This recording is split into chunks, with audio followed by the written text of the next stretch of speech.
नमस्कार, न्यूज 18 मध्य प्रदेश छत्तीसगढ़ देख रहे हैं आप और वक्त है हमारे खास शो खबर असरदार का। नमस्कार, मैं हूं आपके साथ ऋतु सिंह और आज खबर असरदार में सबसे पहले बात राहुल गांधी की। दरअसल प्रयागराज में 8 अगस्त को होने वाले राहुल गांधी के छात्रों की गूंज कार्यक्रम पर सस्पेंस बनता जा रहा है। दरअसल केपी कॉलेज के मैनेजमेंट ने एकेडमिक चिंताओं के चलते स्पोर्ट्स ग्राउंड के इस्तेमाल के लिए पहले दी गई मंजूरी वापस ले ली। राहुल गांधी ने सोशल मीडिया पर पोस्ट कर सरकार को घेरा है। राहुल गांधी ने लिखा है कि इलाहाबाद विश्वविद्यालय के छात्र फीस वृद्धि और सीट कटौती के खिलाफ अपने भविष्य की लड़ाई लड़ रहे हैं। जब मैंने छात्रों की बात को सुनने के लिए प्रयागराज जाने का फैसला किया, तब से प्रशासन मेरे कार्यक्रम को हर संभव तरीके से रोकने की कोशिश कर रहा है। यानी साफ है कि उन्हें छात्रों की गूंज से भी डर लग रहा है। वहीं कांग्रेस ने सरकार पर निशाना साधते हुए दावा किया कि कार्यक्रम जरूर होगा।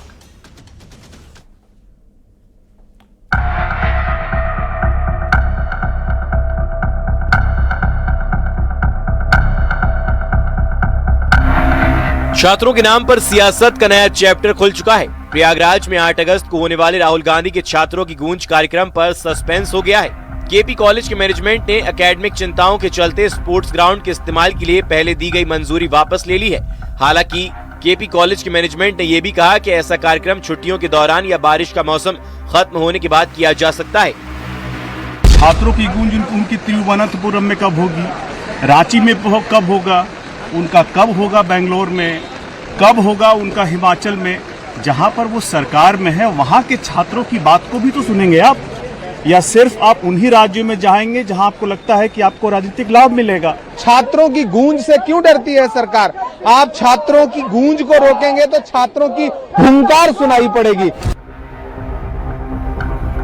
राहुल गांधी ने सोशल मीडिया पर पोस्ट कर सरकार को घेरा है। राहुल गांधी ने लिखा, इलाहाबाद विश्वविद्यालय के छात्र फीस वृद्धि और सीट कटौती के खिलाफ अपने भविष्य की लड़ाई लड़ रहे हैं, लेकिन प्रशासन छात्रों को सुनने के बजाय उन पर एफआईआर कर रहा है। मोदी सरकार की नीति ही युवाओं की आवाज दबाना है। सवाल पूछो तो लाठी, विरोध करो तो मुकदमे और आवाज उठाओ तो पैलेट गन। जब मैंने छात्रों की बात को सुनने के लिए प्रयागराज आने का फैसला किया, तब से प्रशासन मेरे कार्यक्रम को हर संभव तरीके से रोकने की कोशिश कर रहा है। साफ है, उन्हें छात्रों की गूंज से भी डर लग रहा है। वहीं कांग्रेस ने सरकार पर निशाना साधते हुए दावा किया है कि कार्यक्रम जरूर होगा। इससे साबित हो रहा है कि सरकार के दबाव में यह परमिशन कैंसिल किया गया है। इसके पहले भी हमारे नेता आदरणीय राहुल जी का कार्यक्रम राजस्थान के कोटा में हुआ था, वहां भी भाजपा की सरकार थी, उन्होंने दबाव डालकर कैंसिल कराया। इसी प्रकार उत्तराखंड में भाजपा की सरकार थी, वहां भी दबाव डालकर देहरादून का कार्यक्रम कैंसिल कराया, फिर देना पड़ा। उधर राहुल गांधी ने झारखंड के रांची में प्रदर्शन कर रहे छात्रों को लेकर कहा कि छात्र अपनी हक के लिए लड़ाई लड़ रहे हैं, कांग्रेस पार्टी उनके साथ खड़ी है। बीजेपी भी रांची वाले छात्र प्रदर्शन के मुद्दे पर कांग्रेस की खूब खिंचाई कर रही है। झारखंड में जो है बच्चों की इतनी स्थिति खराब है, लेकिन राहुल गांधी वहां नहीं पहुंच रहे हैं। लेकिन जब लोगों को उकसाना होता है, बच्चों को जो है आतंकी शक्तियों के साथ मिलकर जो है देश की सिक्योरिटी पे जब खतरा करना, तो राहुल गांधी जो है सबसे पहले देश को खतरा बनकर निकलते हैं। कांग्रेस की राजनीति अवसरवादी राजनीति है। क्या झारखंड के युवाओं के लिए मुख्यमंत्री निवास के बाहर राहुल गांधी जाकर लेटेंगे कि नहीं लेटेंगे, जैसे प्रधानमंत्री निवास के बाहर लेटे थे? विद्यार्थियों के साथ हैं, झारखंड हो, पंजाब हो, दिल्ली हो, कहीं भी हो। 8 अगस्त को प्रयागराज में राहुल के कार्यक्रम को लेकर सियासी बयानबाजी तेज हो गई है। तो सवाल है कि क्या विपक्ष वाकई सियासी फायदे और नुकसान के हिसाब से छात्रों के मुद्दे उठा रहा है? Bureau report, news 18।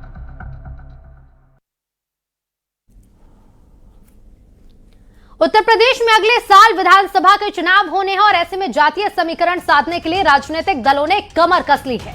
Samajwadi party ने ब्राह्मण सम्मेलन का आयोजन किया और इस कार्यक्रम के जरिए समाजवादी पार्टी ने यह दिखाने की पुरजोर कोशिश की कि वो ब्राह्मणों के लिए बीजेपी से बड़ी शुभचिंतक है। अखिलेश यादव ने पीडीए की परिभाषा ही बदल डाली। 2022 से जो अखिलेश अब तक पीडीए का मतलब पिछड़ा, दलित और अल्पसंख्यक बताते आ रहे थे, अब ब्राह्मण सम्मेलन में उन्होंने कह दिया कि पीडीए में पीजी मतलब पंडित है।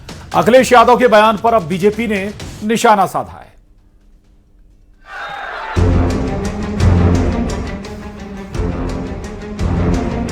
उत्तर प्रदेश में चुनाव का माहौल है और जातीय गणित को लेकर राजनीतिक दलों ने रणनीति बनाना शुरू कर दिया है। इसी क्रम में समाजवादी पार्टी ने ब्राह्मणों को रिझाने की कोशिश शुरू कर दी है। लखनऊ में समाजवादी पार्टी ने ब्राह्मण सम्मेलन का आयोजन किया। इस कार्यक्रम के जरिए समाजवादी पार्टी ने ये दिखाने की पुरजोर कोशिश की कि वो ब्राह्मणों के लिए बीजेपी से बड़ी शुभचिंतक है। ब्राह्मण सम्मेलन में जुटी भीड़ को देखकर अखिलेश यादव गदगद नजर आए। इस मौके पर अखिलेश यादव ने पीडीए की परिभाषा ही बदल डाली। 2022 से जो अखिलेश अब तक पीडीए का मतलब पिछड़ा, दलित और अल्पसंख्यक बताते आ रहे थे, अब ब्राह्मण सम्मेलन में उन्होंने कह दिया कि पीडीए में पीडी का मतलब पंडित है। लोग पीडीए की बात करते हैं और पीडीए की नई नई परिभाषा बनाते हैं। जब से पीडीए से वो लोग हारे हैं, तब से पीडीए की नई नई परिभाषा बना रहे हैं वो लोग। लेकिन वो लोग भूल गए हैं, पीडीए में पीडी पंडित का ही शुड फॉर्म है।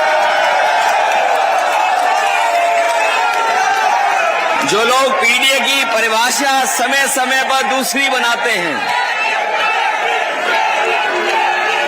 वो जान लें कि पीडीए में पीडी जो है वो पंडित का शॉर्ट फॉर्म है। और जितनी पीड़ा दोगे, पीड़ा बढ़ाओगे, उतना ही पीडी और मजबूत दिखाई देगा। ब्राह्मण सम्मेलन में अखिलेश यादव ने ऐलान किया कि पार्टी 2027 के चुनाव में अयोध्या से पवन पांडे को मैदान में उतारेगी। अखिलेश ने मंच से कहा कि उन्हें पूरी उम्मीद है कि पूर्व विधायक पवन पांडे को 2027 में अयोध्या की जनता आशीर्वाद देगी। पवन पांडे जी जो अयोध्या से इस बार जीतने जा रहे हैं, पवन पांडे जी जो अयोध्या से इस बार जीतने जा रहे हैं, पवन पांडे जी जो अयोध्या से इस बार जीतने जा रहे हैं। अखिलेश के ब्राह्मण वाले बयान पर यूपी में सियासत शुरू हो गई है। यूपी के डिप्टी सीएम ब्रजेश पाठक ने कहा कि अखिलेश यादव पहले अपनी और अपनी पार्टी की चिंता करें। उन्होंने आरोप लगाया कि समाजवादी पार्टी अब लोकतांत्रिक मूल्यों से भटक चुकी है और सिर्फ व्यक्तिवादी राजनीति कर रही है।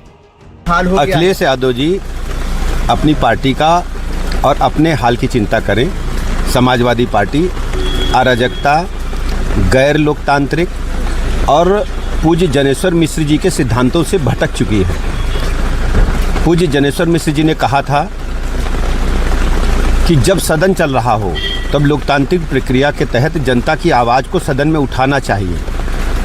समाजवादी पार्टी पूरी तरह से पूज्य लोहिया जी और पूज्य जनेश्वर मिश्र जी के सिद्धांतों से भटक चुकी है। वो केवल व्यक्तिवादी पॉलिटिक्स कर रही है और खासकर अराजकता, गुंडई और पूरी तरह से प्रदेश को दंगों में झोंकने वालों को समर्थन करने वाली पार्टी बन चुकी है। फिलहाल यूपी में समाजवादी पार्टी के ब्राह्मण सम्मेलन को लेकर सियासत हाई है। जातीय समीकरण साधने के लिए राजनीतिक दलों की जोर आजमाइश शुरू हो गई है। Bureau report, news 18।